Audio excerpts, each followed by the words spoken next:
Welcome everybody to our webinar today, a virtual fireside chat as we all practice our social distancing and adapt to the new world order here. I'm Ron Jacobs, a partner in the nonprofit practice Venable. I'm joined by my colleague George Hine, who chairs the nonprofit practice.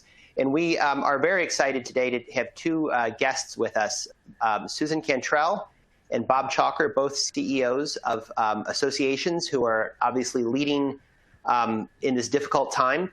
We thought it might be helpful to have a little bit of a non-legal conversation today to talk about sort of how they're managing this crisis, how they're leading their organizations forward in this challenging time. Hopefully give you all some ideas, some thoughts. One of the things that I've noticed with is our clients call us with questions is sometimes it's just a matter of validating what they're thinking and making sure that they're kind of on the right track. So we're hoping that this conversation today can give you all some of that guidance and help in your thinking process.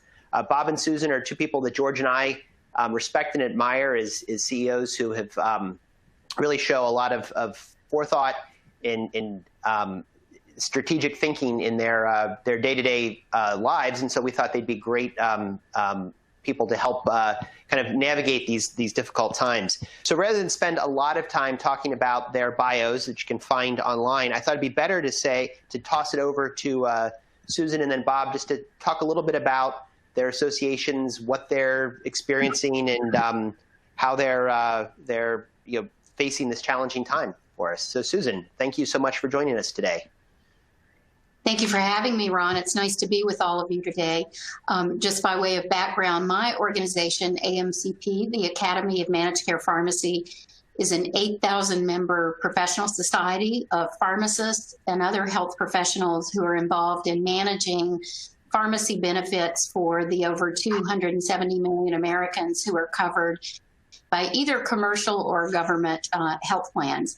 Our members work to design benefits and implement evidence-based programs toward the goal of ensuring that patients get access to the prescription medicines that they need at a cost they can afford. We also have two affiliated organizations, a 501c3 foundation, AMCP Foundation, and then an LLC under our umbrella that is a research consortium. I've been CEO of this organization since February of 2016, and I'm a pharmacist by training, but most of my career has been in the association world. And I'll have to say, after dealing with the COVID issue over the past few weeks, I think it was very beneficial for me, having been in the association world during the economic crisis in the 2000s. I learned a great deal from that, even though I wasn't in the #1 seat at the time.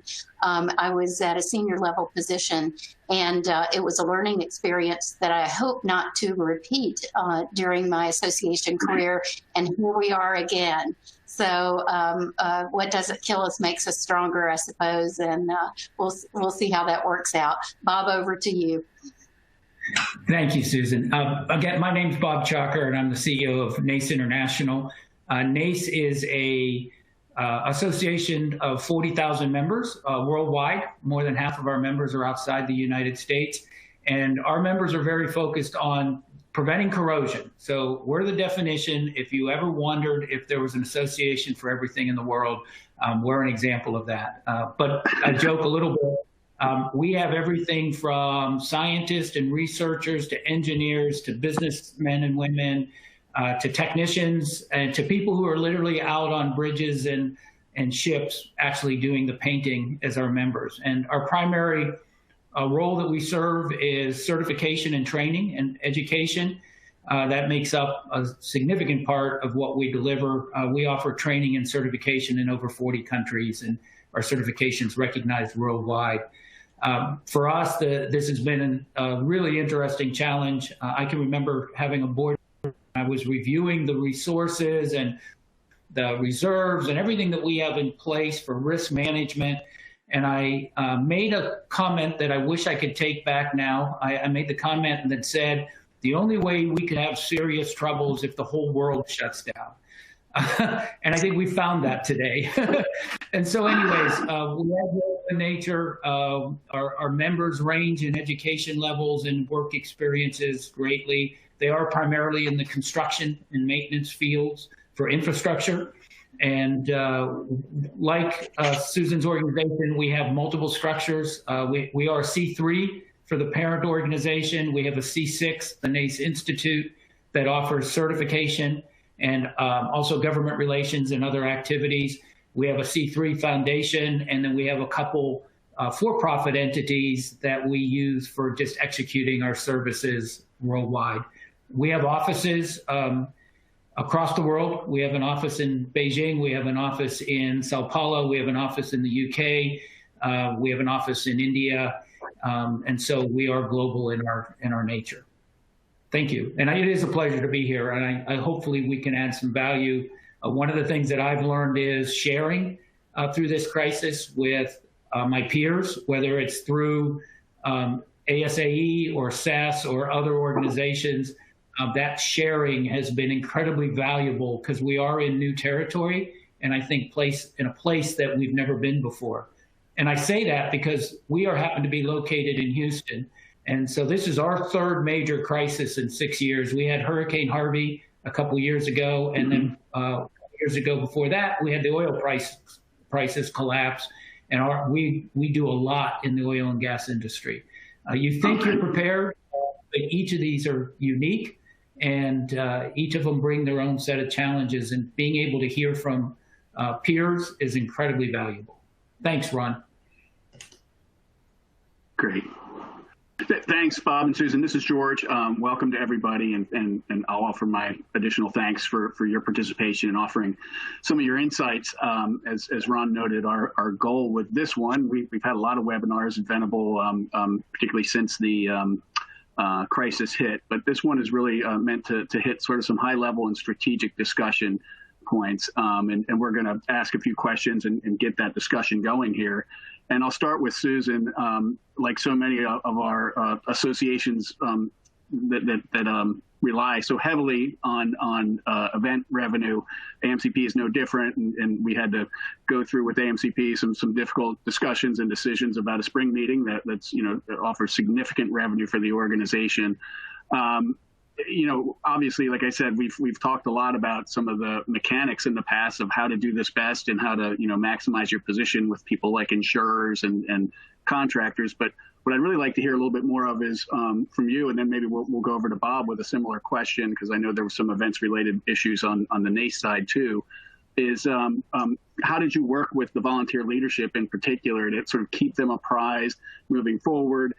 Was there sort of a too close or not close enough, or looking back on it in terms of the process and how it went? What sort of conversations did you have, and how frequently did you touch base with the volunteer leadership? So, George, I have the benefit in our organization of having a very strong group of leaders around our board table. We have a board of 9 members plus me as ex officio non-voting, and they think at a strategic level and operate at a strategic level. We worked with them every step of the way. And just looking back on how we got to where we are today, which our meeting was canceled 2 weeks ago on March 16th. We started the conversation in late February. I was starting to see what was happening, and at the time, it's kind of funny to think about it, but I confessed to my leadership team I was planning to put this topic on our agenda for our weekly meeting, and that I recognized it made me seem like an alarmist. So we started having the discussion and looking at it from 2 perspectives. One is the impact on our major meeting, as well as some other events. And then the second being, how do we maintain business continuity if indeed this becomes a major issue in the United States? So I immediately started communicating with the board, really to let the board know we're on this. We recognize the threat that this could present to the organization. So we want to let you know that we're discussing it. And I initially started sending them periodic emails. I'm in regular contact with our board chair, and he was a great leader throughout this and continues to be. But really quickly, we established an internal response team that met one time and said, we'll meet weekly, and then decided the next day we better meet every day, first thing in the morning. Yeah. And so we let the board know that, and pretty soon my communications to the board on this particular issue became daily and several days, twice a day. And so really looking to the board for their leadership and support. Also, our members and the organizations they work for are deeply affected by this, given that they're involved with supply chain issues and making sure their patients that are covered by their plans can get the medicines that they need. So while they're not the frontline practitioners, they're really on the cutting edge, and they have to stay apprised as well. So I would say our board has been a tremendous source of information and insight to us as well. And then when it became inevitable that we would have to cancel our meeting, our meeting was insured, thankfully, and we looked to the board for leadership on the timing of when that would happen, recognizing that if we worked too soon and things changed before April, we could find ourselves in a very difficult position. George, you know, because we talked about it almost every day, but we, over the weekend leading up to the time that we did cancel our meeting, we had weekend, everyday board meetings just to check in because the situation was evolving so rapidly. So I've always said to our board, you know, in my opinion, bad news is best delivered early. And that was kind of the guiding light for me along the way, is sharing what could potentially be the worst case scenario, looking to them for guidance, and ensuring that I communicated almost to the point of over communication. Bob, how about you? What's been the experience with the NACE organization, and not even specific to events, but maybe if there are some cancellations or issues that you're having where you really could result in some lesser income and revenue on the non-due side, and how you sort of keep the leadership apprised and what lessons you may have learned? Thanks, George. So first of all, like Susan described, I have a very good board. And I have a very strong relationship with our executive committee and my chair, but the committee as a whole. And at NACE, we have adopted a model where the executive committee works together as one entity. So it's not the chair or myself independently. And that relationship is very, very strong, and we invest in it a lot, all the time, in normal times and in difficult times. And in crisis, I couldn't value that more, because I knew I had a source of counsel and decision-making and support. Like what was described, we went into regular communication and continue regular communication with our board. It was daily. It's now, and through emails primarily, it is now weekly. Our situation was really interesting. So our annual conference, which is 7,500 people and at least 10% of our revenue, was scheduled to be held, I believe it started March 12th or in that time period, in Houston, Texas. So from my standpoint, it couldn't have been worse. It was too late to get away with going ahead and holding it normally, but it was too early because a lot of the decisions hadn't been made by our governments yet, both local and federal. So when we had to make our decision to cancel, there were no government mandates not to travel. There were no government, other than from China, the city of Houston hadn't taken any action yet. They were operating under business as usual. This was about 10 days out, so the first couple days of March. We really had no good guidance to make the decision. I remember making a comment to my board chair that said, basically, we're either going to be heroes or complete goats, because we're going to make a decision now with little information and little guidance. And we made the call to cancel. And obviously that turned out to be the right decision, because in the next 10 days, Houston had cases, government started taking action. You know, the key to me in all of this is having a trusting relationship between my leaders and myself, and investing in that every day of how you operate. That allowed us to be able to do it. I will tell you, it was then very interesting. So we made that really hard decision. 60% of our revenue comes from offering education courses, and the majority of those are done in a classroom environment, and they're done across 38 countries. And literally, daily, we watch those have to be shut down and closed over about a 1-week period. So we went from having probably the best year in our history, financially and performance-wise. The conference was set to be a home run. Our education programs were booming.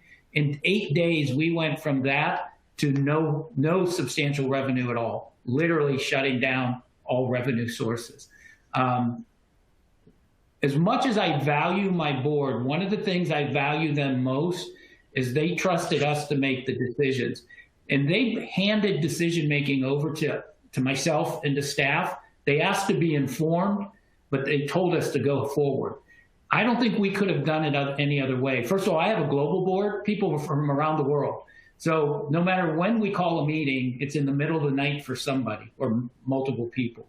So we did have one board meeting on a Friday night at 10 o'clock at night, brought everybody together through technology and explained the situation, did ask them to vote for the cancellation of conference, and we asked them to allow us to move forward in this model of we will keep them informed, but allow us to make the decisions, because the decisions have to be made so fast that we can't keep coming back to the board. The other thing that we did is we got with our finance committee to make sure we had a strategy for finances to get through this time. And I continue to meet with them weekly on a regular basis so that they know what we're doing, but also are available if we need to take a loan or if we need to approve any spending of reserves, whatever it is that we need to do to get through this period. So we have an agreement on priorities, what's important with the board and the finance committee. We have regular communication, and frankly, we have trust. Bob, I know one of our viewers had asked about sort of, what do you do if you don't have that trusting relationship? Have you or Susan either had, you've been in your positions for a while, how do you build that trust if it's not there, and particularly in a crisis situation? Is there a way to do that? Oh, that question came to me, huh? I don't know that there's a way to build trust quickly. Trust is an investment and something that you build over time in your interaction with people, and you lose it. You can lose it quickly. Here's what I would say. I think the crisis provides an opportunity to develop trust by acting correctly. If I was in a situation where I didn't have the trust with my board and my executive committee, I would be overboard communication with them, and I would be bringing them in to the decision-making and sharing all the information with them and using it as an opportunity to work together so that they can see how I work and how my team works and start to look at things differently. It also probably requires some really difficult conversations. I think one of the things you have to do to build trust is you have to address trust, and you have to address and be honest when trust isn't there. I think too easy it's to say, well, I'm just going to ignore that, or I'm going to live with it, or complain about it to other people. But I probably would be sitting down with my chair or key people and say, look, our relationship isn't what it should be or where it needs to be, but we're in crisis mode. What do we got to do so that we can have the trust? What role do I play? What role do you play? Where does my authority start and stop? Part of building trust is having clear understanding and division of role responsibility. So at a minimum, I would have that conversation. But I would definitely be working much closer with them if I didn't have the trust relationship. And I would agree with that, Bob. I think a crisis period could be a tough time to build trust if it doesn't exist already. Critical to that would likely be understanding each other's expectations. So, for example, if you have a board chair, executive committee, or a board who expects to hear from you regularly, but they're hearing from you once a week, and it's during the midst of a crisis where they know that what's happening to your reserves and what's happening to your operating revenue, that's going to make the situation worse. So over communication really, I think would be key to that. And then recognizing we're in this together, board chair, CEO, partners, we've got to get the organization through this. How do we do it together? Yeah. Great, thanks. So maybe turning to another sort of topic is sort of the remote workforce. We're all doing this virtual fireside chat with our, through our webcams and everything else. And Bob, I know, one of the things you and I have talked about in the past is how NACE has already had a somewhat distributed workforce, obviously a lot of people in headquarters. I'm curious how that allowed you to deal with this maybe a little more easily. By the same token, how has the mandatory everybody scatters, changed that dynamic and made it a little more difficult? Sure. So yeah, just a little history for everybody. So NACE is headquartered in Houston, Texas. Not exactly a prime place for finding association professionals. We didn't have the advantage of a Washington, D.C., Chicago, New York, Pittsburgh, where there's a large population. And so about 5 years ago, we made the decision that we were going to hire the best talent wherever that talent resided. And as much as I love Houston, I recognize that not everybody would like to move to Houston. So particularly in the summertime. So to be able to fulfill that strategy, we had to do something different. And that's when we said, we're going to start to build a remote workforce. We also had the experience of Hurricane Harvey, where the remote workforce, frankly, saved us because while everybody here in Houston was dealing with their homes and flooding and family issues, the people that were remotely distributed were able to pick up the load and keep the company working. So again, you can't prepare for a crisis in the middle of a crisis. Unfortunately, I wish I could say there's miracle cures, but there's not. For us, though, it's been interesting, as Ron, you brought up, going from maybe 30 or 40% of our workforce working remotely full-time, and then another 30% who did it part-time, to now having everybody work remotely has changed some dynamics. One is that we spend a lot more time communicating. I think my schedule is more full today than it was prior in normal times. If you need to have some tools like Microsoft Teams or Slack, where you can just have the sidebar conversations. I call it the water cooler of the virtual world, or the coffee pot, where you would be able to walk just down the hall to have a conversation, or you stop in somebody's office. Being remote, you can't do that. But some of this technology like Slack and Microsoft Teams allows that to still happen. Skype for business. So that part became very critical. One of the things that I have found most interesting in the change, though, prior to this, are remote people in particular, but everybody was reluctant to turn their cameras on. I think, for most part, people are somewhat humble and nobody likes to see themselves on camera. And so people were very, very reluctant to turn their cameras on. And I'm a big believer that communication happens. It's much more than just the words that come out your mouth. Being able to see people's eyes and their reaction, facial expressions is so important.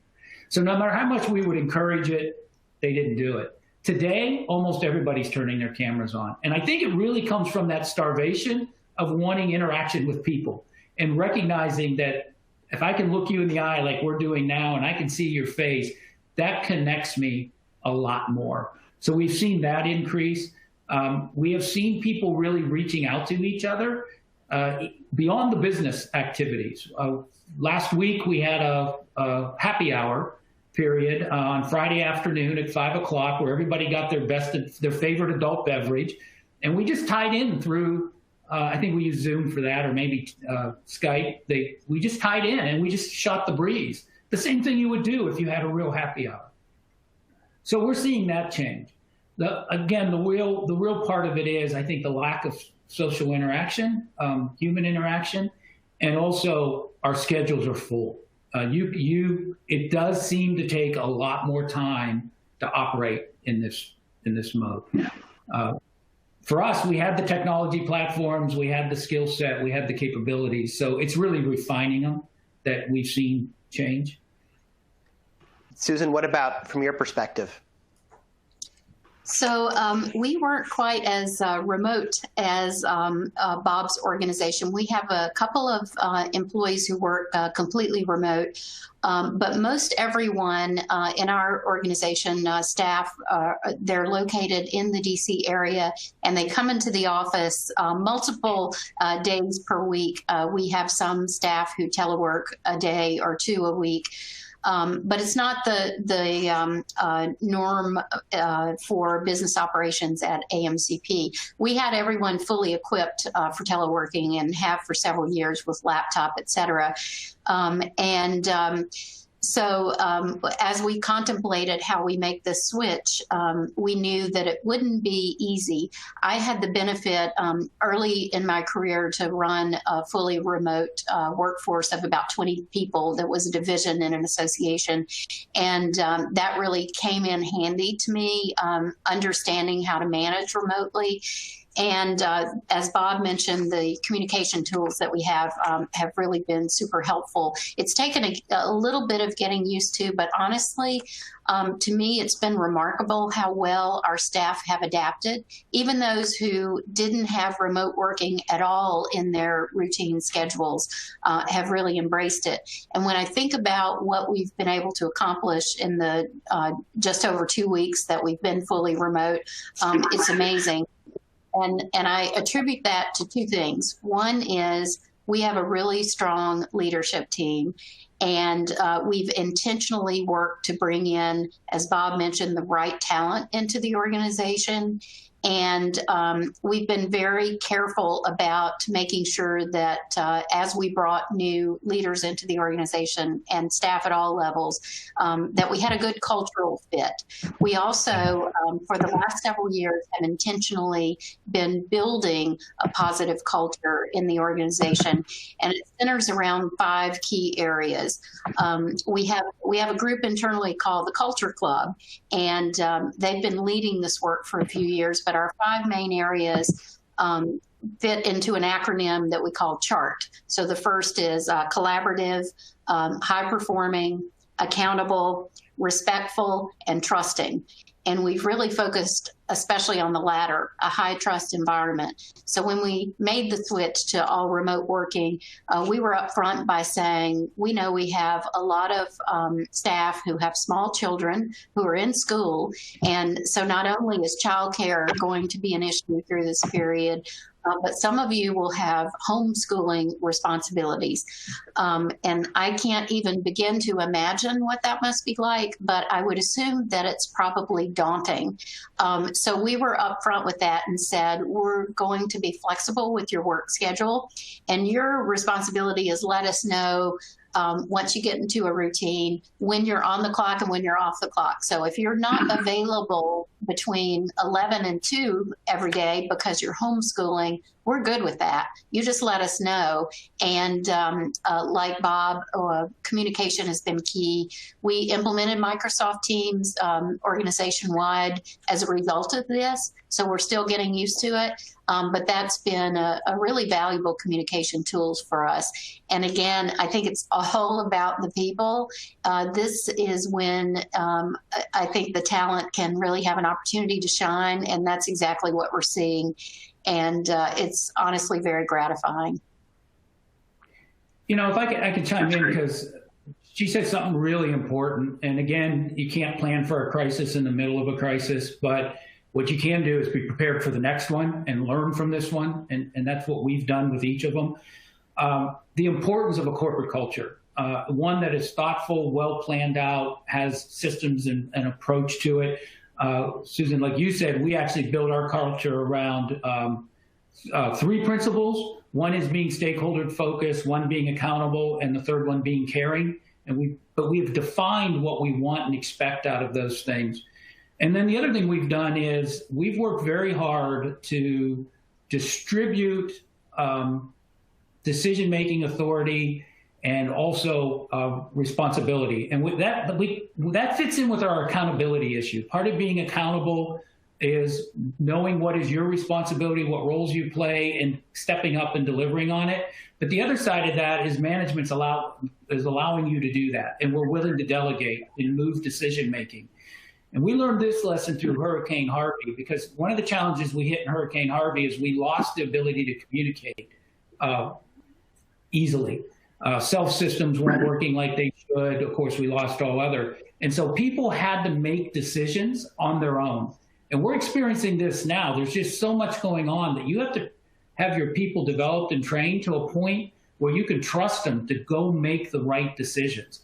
I couldn't imagine leading this organization today in this crisis if I felt like I had to have command and control over everything that was happening. So having a culture where your people are well qualified, well trained, understand their roles, have been delegated and understand the idea of responsibility and accountability, and knowing what the goals are and what we're trying to achieve, it makes all the difference. Susan, do you think go ahead, Ron.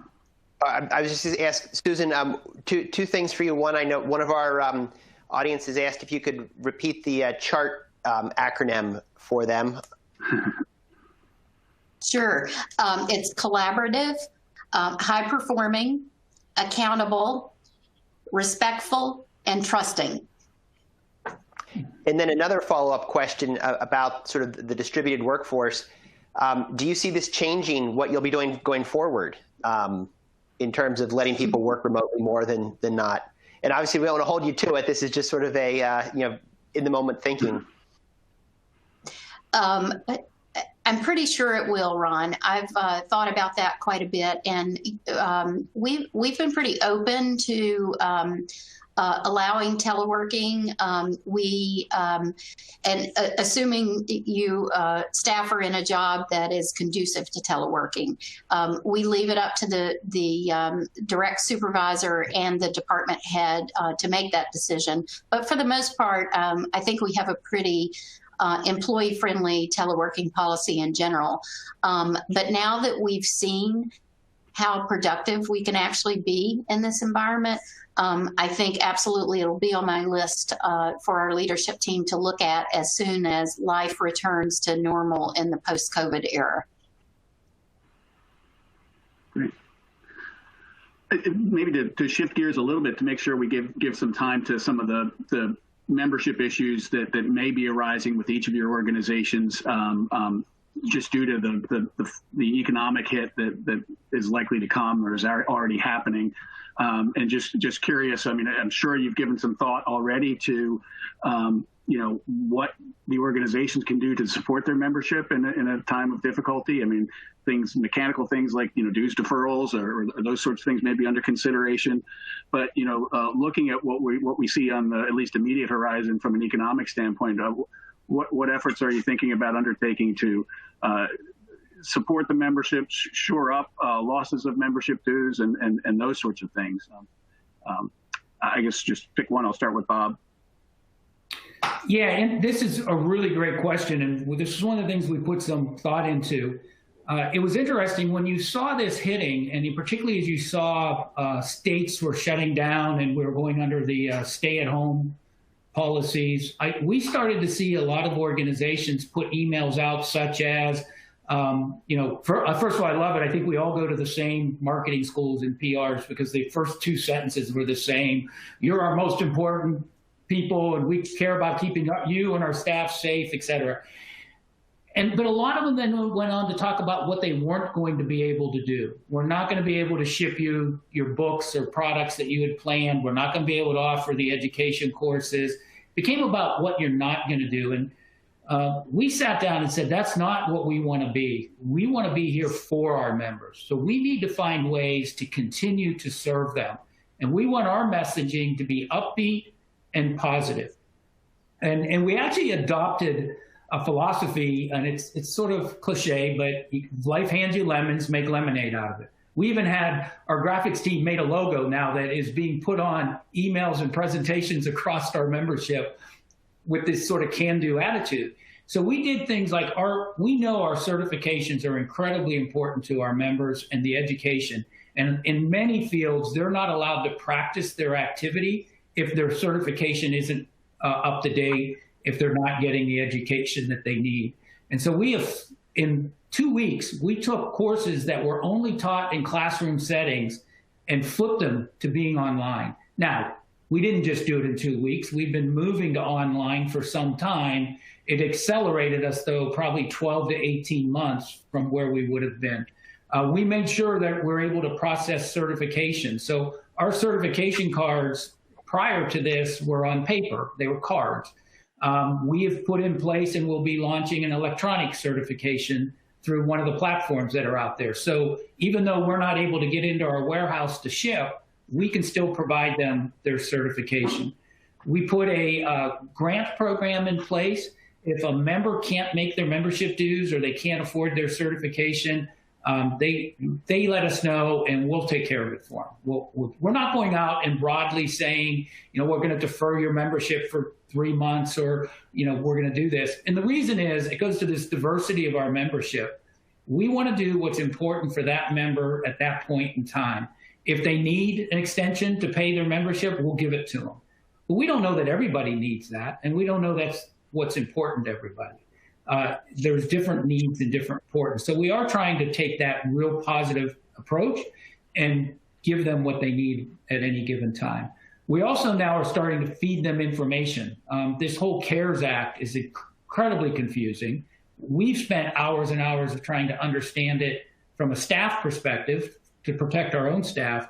That's information now we'll be sharing with our members. I'll be doing a webinar just like this with our members and somebody who's an expert, if there is any such thing, as an expert on the CARES Act to help them understand through it. Because a lot of our members are sole proprietors or 1099 contract employees. So they're not getting the information they need. So we can help fill that goal. Great. And I think, George, Susan, go ahead. I was just going to prompt the fact that your membership is also in the medical field, so it's a sort of a not just a general membership question with you, but very uniquely affected here. Absolutely, and we are doing a lot of outreach to our members right now, one-on-one, as well as through our committee structure, to find out exactly what the issues are that they're facing and how we might help them. At the very beginning of this, though, as we stood up our internal response team and began to realize that we likely would be canceling our meeting, we started to turn our attention to what is it that we can do for our members now. So this is the time where ASAE and the Power of A philosophy really resonates with me, because to me, as association leaders, this is our moment, right? This is, in many ways, what we've been waiting for, even though it's not what we wanted. But this is our opportunity, I feel, to deliver value to our members in a way that normal times don't always allow us to do. We need to prove that we're essential to them. And so COVID became job one for us. We set aside a number of our existing priorities and for the time being hit the pause button on implementation of our strategic plan. And we said, what is it that our members need from us right now? So a couple of things that we've been working on. One is just the sheer resources and information sharing. We work a lot with the Centers for Medicare and Medicaid Services for our members who are involved in Medicare Part D plans, Medicare Advantage, and also Medicaid. And there's been a lot of information and regulatory changes coming out of CMS. We need to deliver that to them. Some changes coming out of FDA. Our members need to understand what's happening in the landscape of treatment for COVID. A lot of existing drug products that are being tried, both in clinical trials as well as anecdotally. So we need to provide them with the information and evidence on that as well. This packet of resources that is ever changing that we need. We really had to just pivot to that direction. And then we started to hear, interestingly, because our members are licensed healthcare professionals for the most part, many of them were depending on our annual meeting to give them the education they needed for license renewal. In some cases, states have waived temporarily the education requirements, but not all. So we're now rolling out a week of learning during the week that our annual meeting was supposed to take place, where we'll do multiple webinars throughout the day and provide that continuing education that many of our members need. But we're also starting to look ahead at what this might mean to our organization as well as to the healthcare industry in general. There's no doubt, I think, that our healthcare system will change significantly because of this. One small example is telehealth. I was speaking with a friend recently whose members are physicians in medical group practices, and he mentioned that one group said that their telehealth visits had gone from 30 a day to over 1,000 a day in a matter of just a couple of weeks. So our healthcare system, just like our policies on remote working, will change in significant ways because of this. We're likely to see more and more of our patients moving into Medicaid programs because they'll be unemployed and therefore uninsured. So we're starting to look ahead and say, what does the post-COVID world look like in healthcare, and what does that look like for our members? This is where we really need the strategic and generative leadership of our board, and they're stepping up to give us that insight. This is not what we wanted. We don't like it, but at the same time, it does present, nevertheless, an opportunity for us as associations to really step up to the plate and be there for our members, and that's what we're attempting to do. Bob, I know one of the biggest roles we can play as associations is to provide positive, optimistic, but honest leadership for the members that we serve. Not to drop our heads, but to keep our heads high. And as I think both of us has described, look how we can serve, but be there for the members and be communicating with the members. Social media has been an awesomely and powerful tool for us to help them understand we will get through this.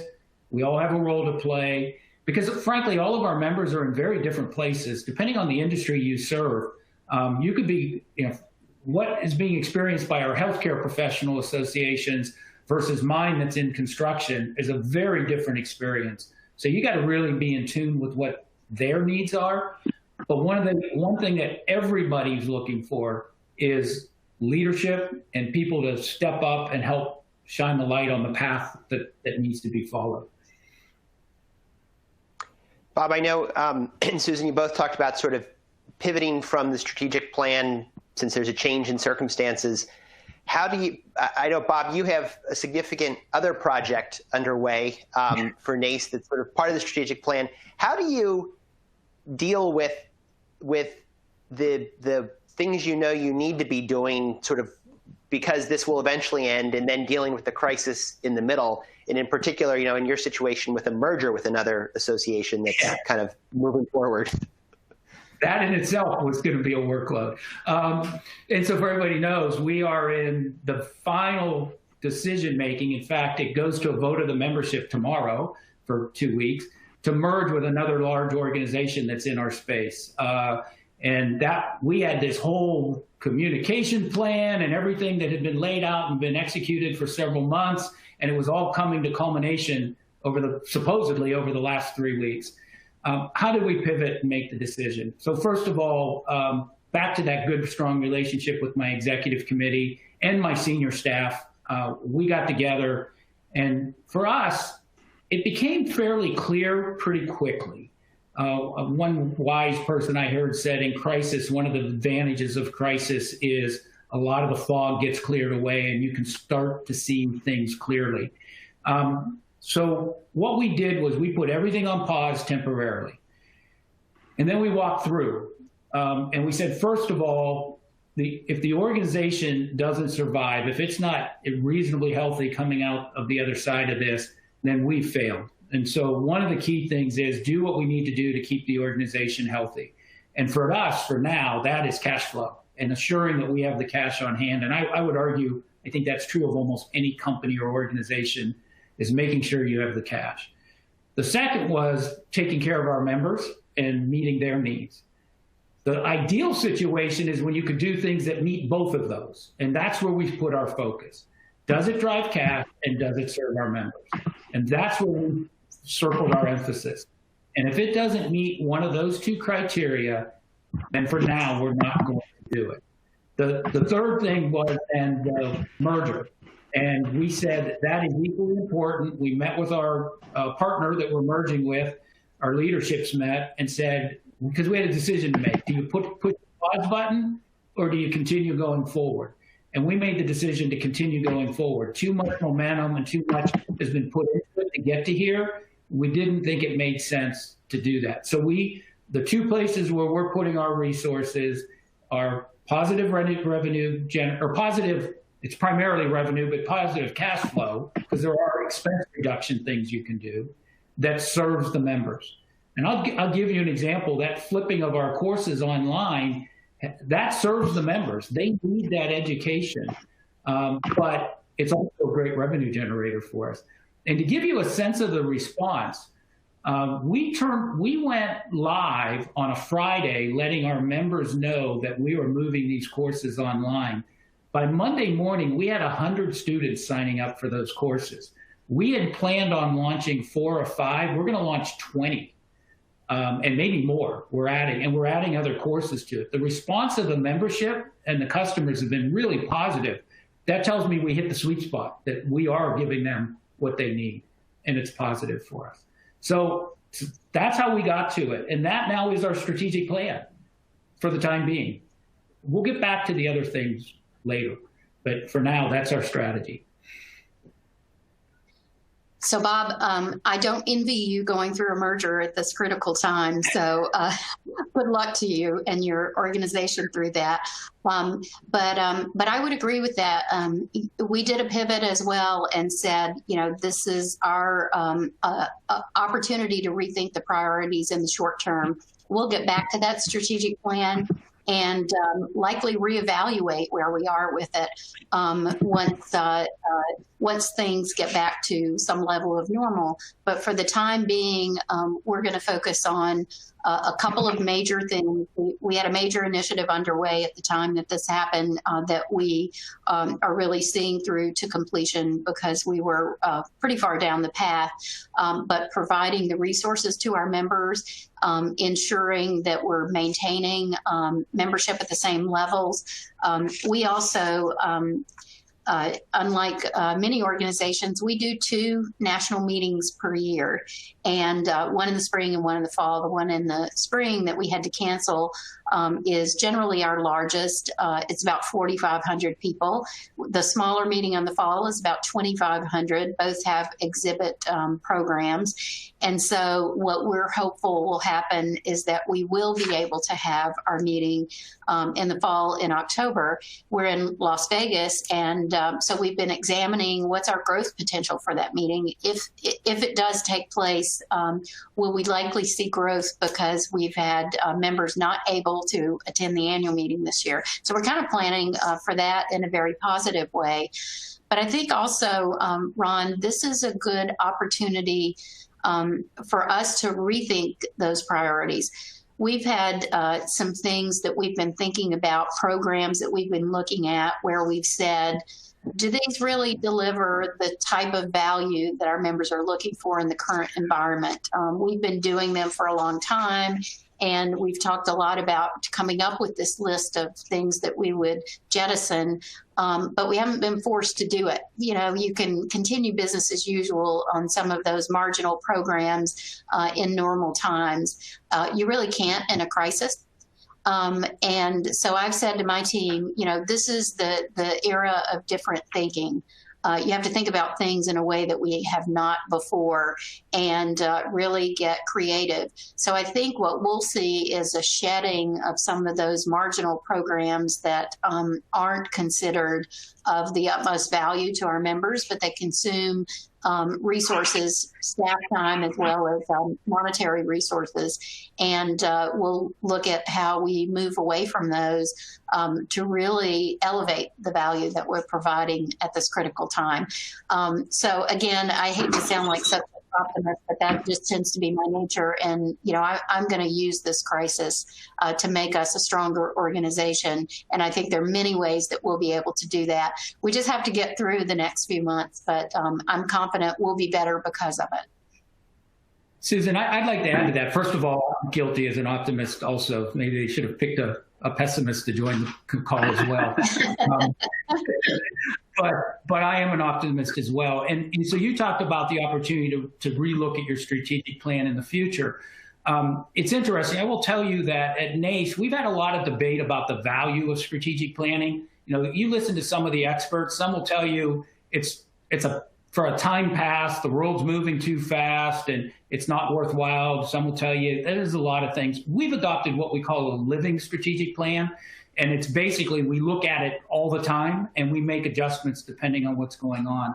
I bring that up because some of the things that we've been able to do quickly in this crisis were things that were in our strategic plan, but we're moving too slow or not making the progress we need. So I'm going to use distance learning as an example.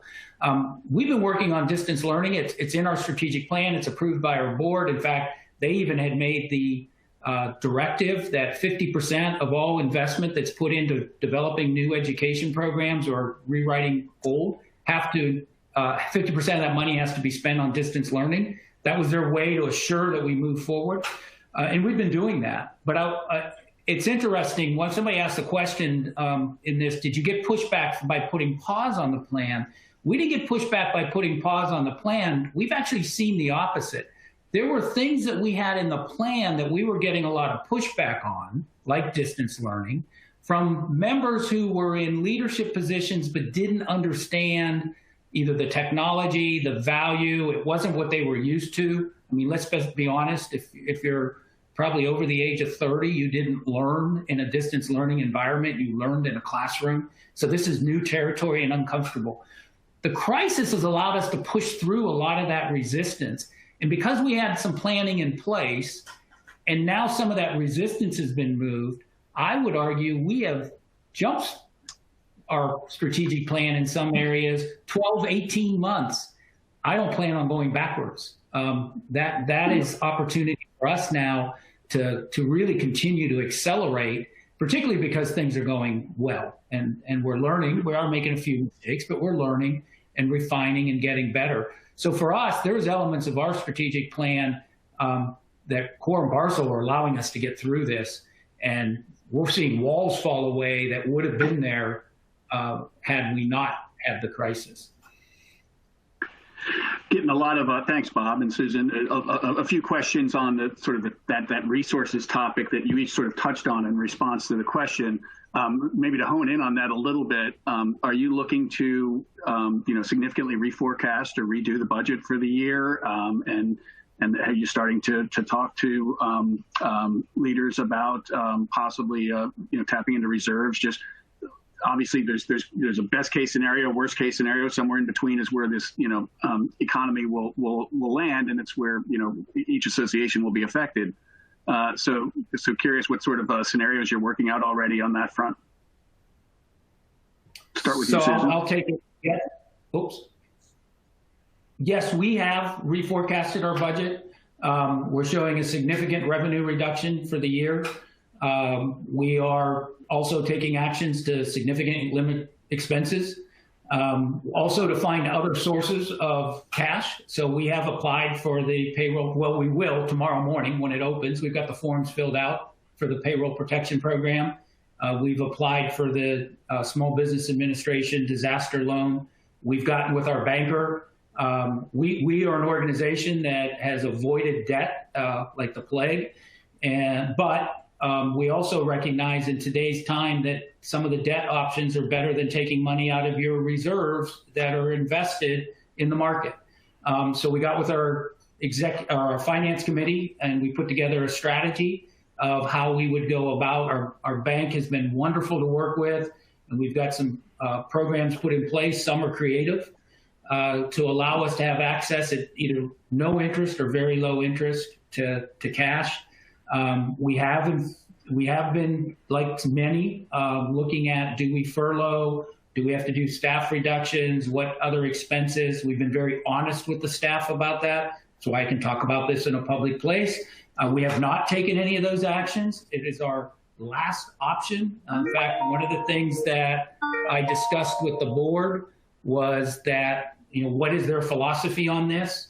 And I got their direction, and they're very supportive of doing whatever we can to keep the staff whole and in place. So we have put, yes, a lot of effort into dealing with what the financial impact of this is going to mean to us in the long term. And again, it's for us, it's just not COVID-19. It's oil prices down at 20 some dollars a barrel. Although as we were speaking, a little thing flashed on my computer that said it's oil prices are up 25%. So I'll celebrate that. So we've been doing quite a bit of scenario planning as well. And a big question mark for us is our meeting that we had to cancel and the insurance coverage for that, which we proceeded down the path of filing a claim as quickly as possible. So hopefully we'll hear something on that. And that will be a really important factor in how the rest of our year goes. So we're looking at what happens in various scenarios.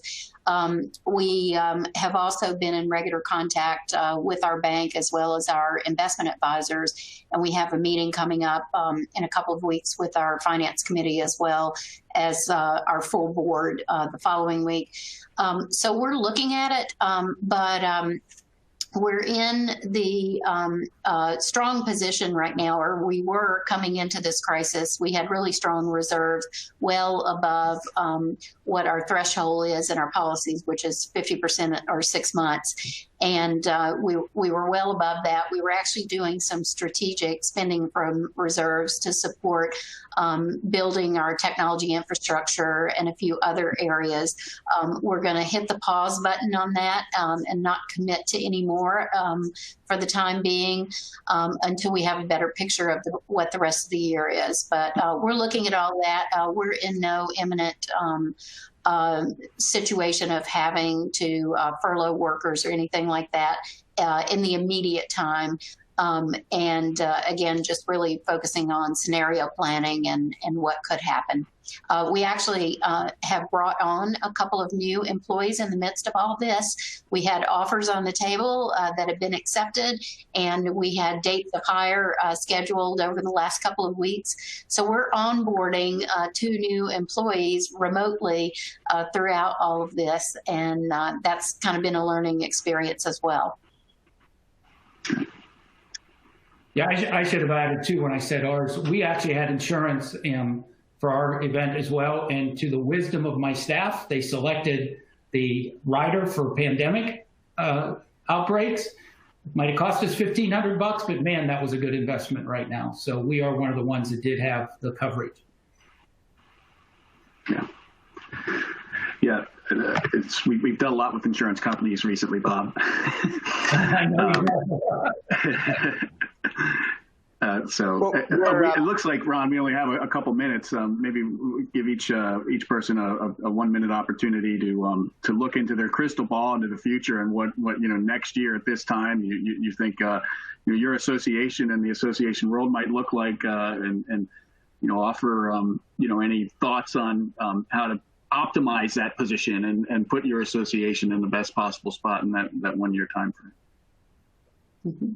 So I think I wish I had the crystal ball last year, George. And Unfortunately, we don't have the benefit of that, but I think again, being optimistic about the future and how much our members depend on us as associations, I think will bode well for us. If we do the right things, we provide our members the resources and the level of value that they're looking for, and they leave this crisis feeling like we're an essential component of their professional lives and their careers that will serve us well.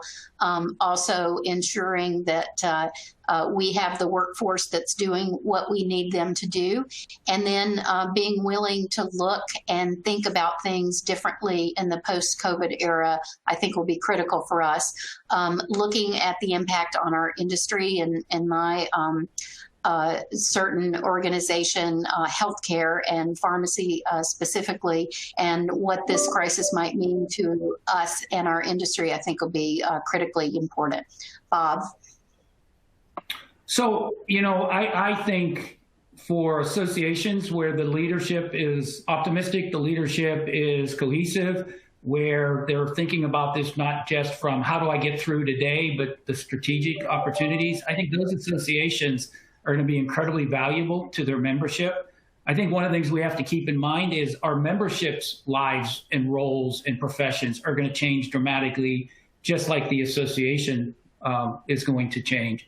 And we need to be where they need us and what they need from us.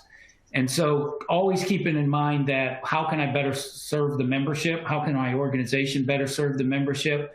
At the same time, how do I assure the membership is solid? For us, I look forward to April. First of all, I have confidence that we're going to have a positive membership vote next 2 weeks, and we're going to be one organization. One of the things we talked about as a leadership team was, does this bringing these two organizations together still make sense in the aftermath of COVID? And we said more so than ever, because anywhere that you cannot duplicate or waste resources, and you can strengthen your voice, or you can strengthen your services, or reduce your costs, that's going to be beneficial in the post-COVID era. So that, I think, is crucial. And then I think the last piece is we're going to have a world that is going to be much more open to using technology for getting things done. And we as associations have to embrace that. And if some of us may not like it, we'll be uncomfortable with it, but we've got to embrace it, because that's going to become the expectation and the new reality, I think, of a lot of our members going forward. So I see us more technology-based. I see us stronger for our case because of the merger. And I see us changing what we offer our members. Susan talked about getting rid of things that maybe didn't have as much value so that you have the resources to create new. I see that happening over the next year for us as well. George, I know we're running out of time, but if I could just quickly mention, one of the things that's been incredibly valuable to me leading through this crisis has also been what I've learned from other association executives, my peers and colleagues. And so I want to say to everyone who's on the phone, we're all in this together. And I think I have started, again, monitoring various discussion boards online, as well as regularly reaching out. I have a once-a-week meeting with a peer network of about 10 association executives that we have been together as part of a group for quite a while. So I think what we can learn from each other is incredibly valuable. And I would love to hear any sage advice anyone on the webinar wishes to offer to me during this period of time. So thank you all. What a great way to end it. Thanks, Susan, and thanks, Bob. We were hoping that this would be an opportunity to offer some good perspectives from a couple of great leaders in the industry, and I think we certainly met that goal. Ron, any closing remarks from you? Just to say thanks to Bob and Susan for sharing, for putting all this information out there, and to everyone who attended. I hope it was a good way to spend your lunch hour, such as lunch hours are at this point in time. But thanks to everybody and for attending. And if you have any follow-up questions that we didn't get answered that were specific, we'll try to answer. But otherwise, I think a good general conversation. We appreciate it and look forward to the next one of these at some point in time. So thanks. Great. Thanks, everyone.